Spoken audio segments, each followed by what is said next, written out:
Thank you, Mr. Chairman and members of the committee. I'm speaking on behalf of S510. This bill would gradually increase the hourly minimum wage from $9.60 to $15 an hour in January of 2022, as well as gradually increase the hourly minimum wage for employees receiving gratuities from $3.89 an hour to $15 an hour by 2026. We'll be hearing a lot today about raising the minimum wage to different amounts and working to a $15 minimum wage by 2022 will build upon that. The bill would raise the minimum wage to $11 an hour in 2018 and then by $1 an hour per year until it reaches $15. The Massachusetts minimum wage as of January of this year is already at $11 an hour. And even if we go to $11 in 2018, we will still be facing the problem of Rhode Islanders going to work in Massachusetts to make more money. But more importantly, we need to get to a $15 minimum wage because no one who works 40 hours a week should have to live in poverty. At the current $9.60 minimum wage, the take-home pay for that worker is less than $1,200 a month. After paying for rent, electric, heat, food, and other bills, you can imagine it would be hard to live on that, especially if they have a family that they're trying to support. Even raising it to $10.50 an hour will mean that they're still living on less than $1,300 a month. Putting money into the hands of workers is the best way to stimulate the economy and create jobs. By paying people more, that money goes right back into the local economy. People have more money to spend at restaurants, local shops, and services. And for many, it just means being able to put food on the table and having the ability to pay for a prescription. You will hear a lot today about the benefits of raising the wage, and I hope we can all listen to those stories. You will also hear testimony about some of the myths regarding raising the wage, about how it will be a job killer or hurt business. Some businesses will say that they can't afford it, yet will not mention how much they make themselves. Just like trickle-down economics doesn't work, we need to stop believing that corporations are job creators.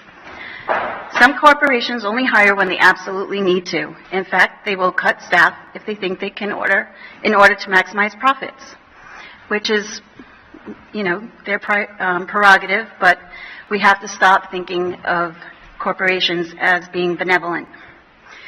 We, the people, are the real job creators because companies hire when they need employees to make products, serve food, or perform other duties. And when wages are kept low, we are subsidizing employers as many workers need assistance, such as Medicaid and food stamps, in order to live. In the case of tipped wage workers, the tip wage used to be a thank you, a way for customers to show appreciation for good service. Now has become a way for businesses to make customers pay for the wages that they should be paying. Some will say that if their employees' tips don't equal what they've made on minimum wage, that they would make up the difference. But think about that for a second. That employee must painstakingly keep track of all the receipts and the tips that they've made for that week, and then go to their boss and explain to them why they didn't make enough in tips. Employers should stop relying on customers and the state to subsidize for their employees for their lack of paying fair wages. Other businesses will say that they will replace workers with kiosks, but they're already doing that. You can walk into many stores and you'll see that yourself. As some businesses will replace workers if it means a better bottom line. On the other side, one business owner I spoke with who wants to pay their employees more. They know their employees are struggling and have families to support and have to seek assistance, but they can't pay their employees more because of competition. I've heard others say, why pay a teenager who's flipping burgers $15 an hour? As if to say unskilled workers deserve to live in poverty. Many minimum wage workers have college educations. In reality, 36% of minimum wage workers are single mothers, and 66% of tip wage workers are women. Some businesses will complain that raising the wage, especially mid-year, is difficult, and I can certainly understand that because they like predictability.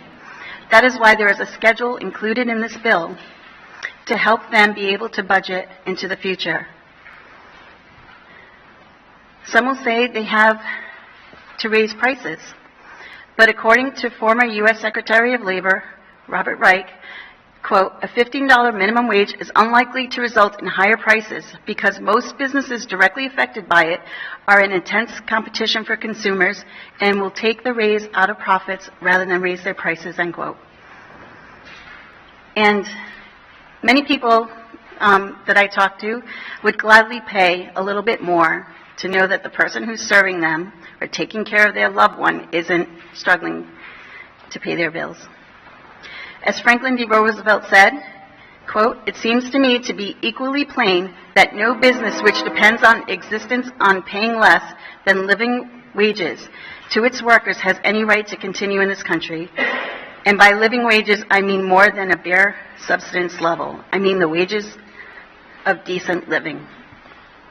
It's time to say that we will fight for those who need it the most, that taxpayers should not have to subsidize corporations that willingly know their employees will require medical and food assistance.